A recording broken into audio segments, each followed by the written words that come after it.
శాస్త్రీయ సంగీత ప్రపంచంలో ఎవరెస్ట్ శిఖరం Bharat Ratna MS Subbalakshmi.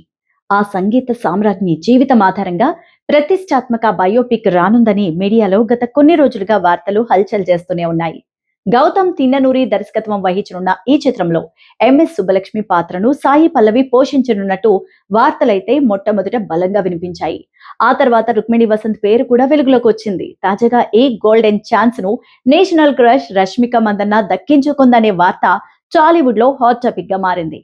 MS Subbalakshmi biopic అంటే సంగీతానికి పెద్ద పీట వేయాల్సిందే. అందుకే ఈ చిత్రానికి అనిరుద్ రవిచందర్ ని సంగీత దర్శకుడిగా ఖరారు చేశారు. ఉత్తర అమెరికా తెలుగు సంఘం కమ్యూనిటీ కోసం వివిధ కార్యక్రమాలు చేపడుతున్న సంగతి తెలిసిందే. వేసవి సీజన్ ప్రారంభం కావడంతో ఆటల పోటీలను తానా ప్రారంభించింది.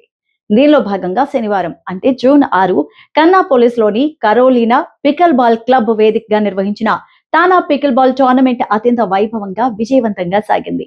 షార్లెట్ ప్రాంతాలతో పాటు జాతీయ స్థాయిలో పికిల్ బాల్ క్రీడను ప్రోత్సహించడంలో తానాకు ఎల్లప్పుడూ ముందుంటుంది. ఇక కొన్నేళ్ల క్రితమే తెలుగు కమ్యూనిటీలో పికిల్ బాల్ టోర్నమెంట్ ను పరిచయం చేసిన ఘనత కూడా తానాదే. నాటి నుంచి నేటి వరకు ఈ క్రీడ పట్ల ఆదరణ పెరుగుతూనే వస్తోంది. మహిళలు, పురుషులు, పిల్లలు ఈ టోర్నమెంట్ లో ఆడేందుకు ఎంతో ఉత్సాహాన్ని చూపిస్తున్నారు. Beginner, intermediate, advanced, women's doubles, mixed doubles విభాగంలో పోటీలు జరిగాయి. ఎక్కువ మంది పాల్గొనడంతో పోటీలు మరింత ఆసక్తికరంగా సాగాయి. అమెరికా అధ్యక్షుడు డొనాల్డ్ ట్రంప్ కు మరో పరాభవం ఎదురైంది.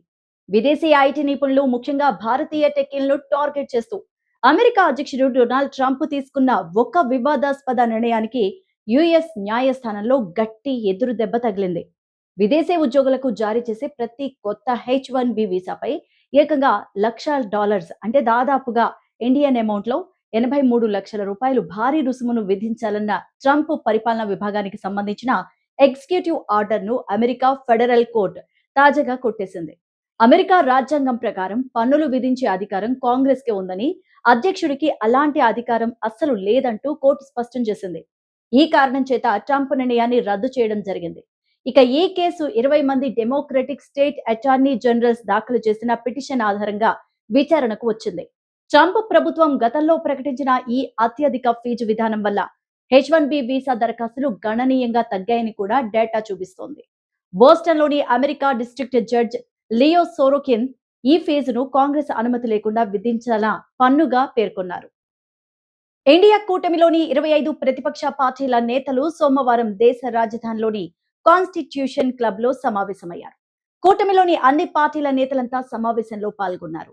ఇక ఈ సందర్భంగా రాజకీయ, ఆర్థిక, సామాజిక, విదేశాంగ విధానం వంటి అంశాలపై ప్రధానంగా చర్చించారు. అనంతరం 5 కీలక నిర్ణయాలను ఇండియా కూటమి నేతలు ప్రకటించారు.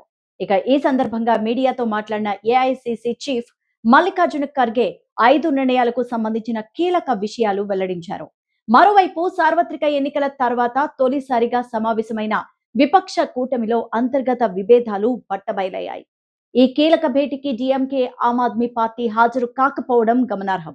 తమిళనాడు అసెంబ్లీ ఎన్నికల తర్వాత కాంగ్రెస్, డిఎంకేల మధ్య దూరం పెరుగుతూ వస్తోంది. ఇకపై తాము ఇండియా కూటమిలో భాగస్వామి కాదంటూ డిఎంకే తాజాగా ప్రకటించింది కూడా. ఆమ్ ఆద్మీ పార్టీ గతంలోనే ఇండియా కూటమికి దూరమైంది.